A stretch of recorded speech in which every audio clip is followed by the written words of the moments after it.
Thank you for coming. I brought a couple things for you today. The first one is this. I don't know if you've ever seen one before. It's called a record album. And for me, it's a symbol of what it means when an industry is perfect. In 1973, the record business was perfect. If I had a record and I liked it a lot and I loaned it to you, I didn't have it anymore, so I'd have to buy another one. Or if I liked it a real lot and I played it over and over again, I'd wear it out and I'd have to buy another one. And to go buy another one, I'd have to get in my car and drive to the store. There used to be stores that sold records. And as I was driving to the store, I'd turn on the radio. There used to be a thing called radio. And the radio would broadcast the stuff that this industry made, so I would buy more. And then I would get to the store, and there'd be thousands of these to choose from, and I'd buy a bunch. And then I'd get home, and I'd open my mailbox, and there might be Rolling Stone magazine, or MTV might be on television. There was oligopoly of record labels. It was perfect. You couldn't help but succeed if you owned a record label in 1973. And we all know what happened everywhere around the world. In just 5 years, the industry went from perfect to impossible. Every record ever recorded available to anyone who wants one, anytime they want, as long as they got a phone. More music by more musicians, listened to more often than ever before. But the music industry is gone. Music survived, the industry went away. That's called the revolution.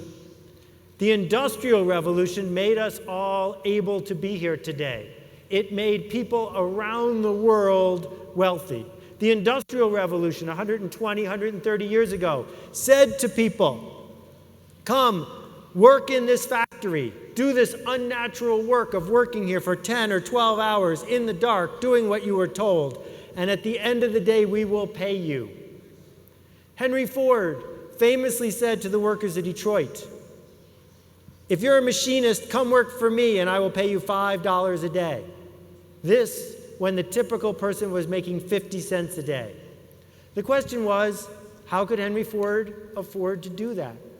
The answer was the assembly line, the process of doing what you're told, the system of enforced obedience, interchangeable parts, going ever faster. I am here to talk about a dangerous idea. And the dangerous idea is mostly dangerous if we ignore it. Here's what's happened. In just the last few years, the industrial age, the age where the means of production, my family owns a lot of land, my dad owns a factory, I have a system, where the means of production, where the shortcut to success is starting to fade away.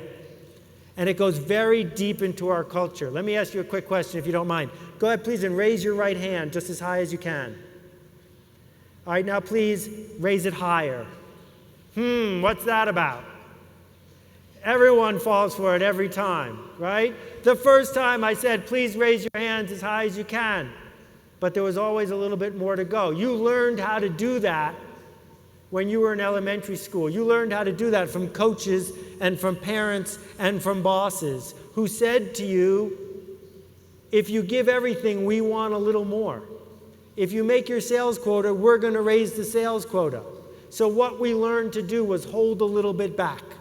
We learned to be totally obedient, but hold a little bit back. And now suddenly that era that we trained for is fading away. Let me ask you a question.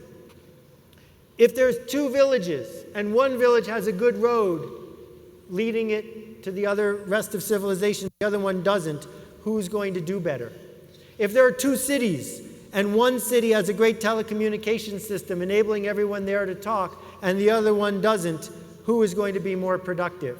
The industrial age is ending because now we can make just about anything we want, just about any time we want to.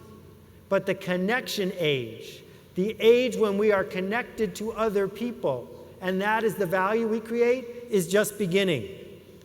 So if you insist on pushing the world to be like it was, on pushing the world to be the way it was when you first succeeded, you will fail just as surely as the people in the record business failed. because it is connection that we are basing our future on. The first guy who had a fax machine, what exactly did he do with it? I'll let you think about that one for a couple minutes. The fax machine doesn't work unless other people you know have a fax machine. So you told everyone you know to go get one. How did you find out about Twitter? You didn't find out about Twitter from a big ad campaign they did. You found out about them from someone else who had Twitter. Because people who have Twitter benefit if you have it too. Connections are happening all around us, and those connections are changing everything. You may have learned when you were in business school or wherever about the bell curve, the normal distribution, that graph that shows that all the normal people are in the middle. And so what they push you to do at work, what they push you to do at school, what they push you to do at the charity you work with, is to appeal to the masses, to the people in the middle, because that's where everyone is. Well, if you're going to be a mass marketer, if you're going to advertise to everybody, you better have something everyone wants to buy. But here's the thing. Thanks to the internet and other factors, the curve is melting. Now there are more people outside the curve than inside the curve. There are more people over here who are into tattoos, or over here who are into body surfing, or over here who are into fly fishing, or over here who want to understand Forex trading. And the middle is hollowing out. The normal people will not listen to you anymore. And they certainly will not choose to connect to you, because normal people have chosen to be boring. It's the people around the edges, the weird people, the people with a problem who they need to solve. You, the ones who are weird enough to come here to spend time talking about dangerous ideas. The masses aren't here, the weird people are here. So as you seek, yay! It's good to see all of these weird people. So as you seek to grow, the question is, are you going to connect with masses who don't want to hear from you, or are you going to connect with the few who are seeking the interesting? But you can't connect to them if you're boring.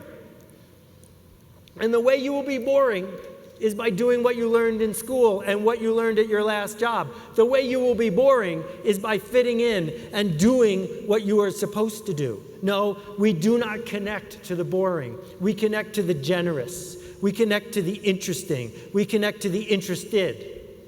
And so we have a challenge going forward. The internet is showing up and saying, if you want a microphone, here's a microphone. If you want to sing, sing. If you want to write, write. If you want to lead, lead. But no one will choose to listen to you if all you're doing is repeating what someone else is saying. That going forward, the only people who are going to get to the next level of where they want to go are not people who are cogs in a giant industrial system. No, the people who are going to make a difference are the ones who find a tribe and lead it, who connect people, who commit to people, who create a culture, like the culture in this room, that lasts. That we have a choice to make right here, right now, today. And the choice is, will you do your job or will you make art? And art doesn't mean a painting. Art means a human act of connection, something that hasn't been done before, something personal, something vulnerable. Here, I made this.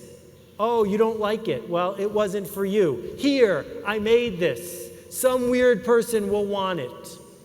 And then when we do this art, we start to change things. Marcel Duchamp, the famous artist of the early 1900s, in 1917 put a urinal into an art exhibit. It nearly caused a riot. It was a magnificent effort on his part. The second guy to install a urinal was a plumber. And that's the fork in the road.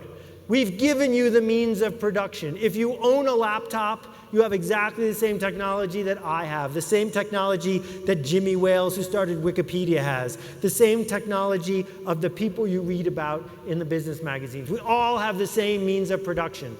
We all have the same connection to the internet. And so there's a fork in the road. And this is where the dangerous idea comes in. Because the easiest thing to do is to give in to the lizard brain, to listen to the voice in the back of your head that says, you better keep your head down, to give in to the resistance and say, no, it's not my turn, I'm not good enough, I don't have the talent, I need to get picked. The only person who will pick you is you. This is the moment to pick yourself, to stand up and say, I'm going this way, follow me. To do it with a posture of generosity. There's an expression where I'm from, when people are stalling, they say, you know, I really need to get all my ducks in a row. I'm going to do this soon, but I need to get my ducks in a row. The thing is, here's your duck. What are you going to do with your duck? Because you've got them. They're in a row. They're ready to go. One thing I am sure of, and one question I will leave you with. I am sure that everyone in this room in some way has succeeded and is going to succeed. That's not the question. The question I'd like you to ask yourself is this: will you matter? I hope you will. Thanks for your attention.